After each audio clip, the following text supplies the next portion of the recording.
ఎందుకంటే నేను ఒక టీచర్ నుంచే ఈ రోజు ఈ స్థాయికి రావడం జరిగింది. ఇందాకే మన టీచర్స్ అందరూ చెప్పారు ఇన్స్పిరేషన్ అని. ఇన్స్పిరేషన్ గా తీసుకున్న వాళ్ళు చాలా మంది ఉంటారు. కానీ ఈ రోజు పరిస్థితులు ఏంటంటే, ఎందుకు ఈ మీటింగ్ ఏర్పాటు చేయడం అంటే, ఏదో ఉదయం లేచి పిల్లల్ని పంపించేసేమా, స్కూల్కి వెళ్ళాడా లేదా తెలియదు, లేదు స్కూల్ నుంచి ఎన్ని గంటలకు వస్తున్నారో తెలియట్లేదు, స్కూల్లో ఏం చేస్తున్నారో తెలియట్లేదు, స్కూల్లో ఏం తింటున్నారో తెలియట్లేదు, వచ్చిన తర్వాత ఎలా చదువుతున్నారో కూడా చూసుకోలేనంత పొజిషన్స్ లో తల్లిదండ్రులు ఉన్న పిల్లలకు కూడా ఇంటరాక్షన్ తల్లిదండ్రులతో తగ్గి టీచర్స్ కూడా వాళ్ళకి కమ్యూనికేట్ చేసేటంత పరిస్థితి కనిపించట్లేదు. ఎందుకంటే ఇంతకు ముందు కంపల్సరీ ఒక ప్రోగ్రెస్ రిపోర్ట్ అని, ఆ రిపోర్ట్ ఇంటికి తీసుకెళ్తే పేరెంట్స్ సంతకం పెట్టించాలంటే అమ్మకి ఇస్తే ఆ ప్రోగ్రెస్ కార్డు ఎక్కడ మార్కులు తక్కువ వచ్చాయని తంతదేమో అని భయపడిపోయి కొంతమంది పిల్లలు వాళ్ళ సిగ్నేచర్లు వాళ్ళే చేసేసి తీసుకొచ్చి స్కూల్ తీసుకొచ్చే సందర్భాలు కూడా ఉన్నాయి. ఎందుకు ఈ మాట చెప్తానంటే, అప్పుడు ఒక భయం క్రియేట్ అయ్యేది.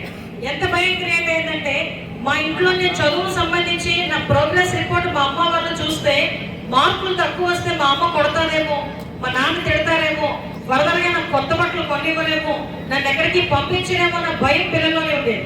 కానీ ఈ మధ్య కాలంలో పరిస్థితులు ఏమైపోయినాయి అంటే, పిల్లలకి టీచర్స్ కి మధ్యలో కరుణాభావ సంబంధం ఉండాలి.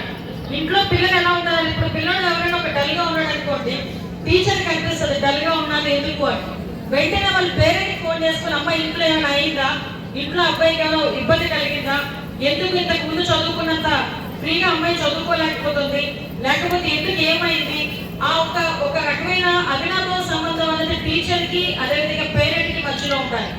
అట్ ద సేమ్ టైం స్కూల్లో ఏం జరుగుతుంది, ఏ రకమైన చదువులు చెప్తున్నారు, ఇక్కడ ఏ రకమైన భోజనం పెడుతున్నారు, ఈరోజు గవర్నమెంట్ స్కూల్స్ మనం ప్రోత్సహించాల్సిన అవసరం ఉంది.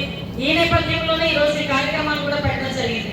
ఈ కార్యక్రమం తాలూకా ముఖ్య ఉద్దేశం కూడా మీ పిల్లల తాలూకా మొత్తం రికార్డ్ అంతా కూడా స్కూల్లో ఉండాలి.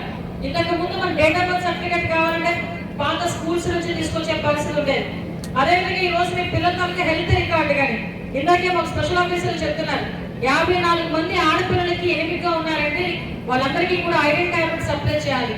అదేవిధంగా ఒక అబ్బాయి కొంచెం డిసేబుల్డ్ లో ఉన్నాడు అంటే మీ తాలూకా పిల్లల తాలూకా ఆరోగ్యాన్ని కూడా మేము ఈరోజు మెజర్ చేసుకుని వాళ్ళకి ఎటువంటి వైద్య సహాయ సహకారాలు అందించాలనే ఉద్దేశంతో ఈ రోజు ఒక రికార్డే మెయింటైన్ చేసే పరిస్థితి ఈ రోజు విద్యా వ్యవస్థ తీసుకుంది.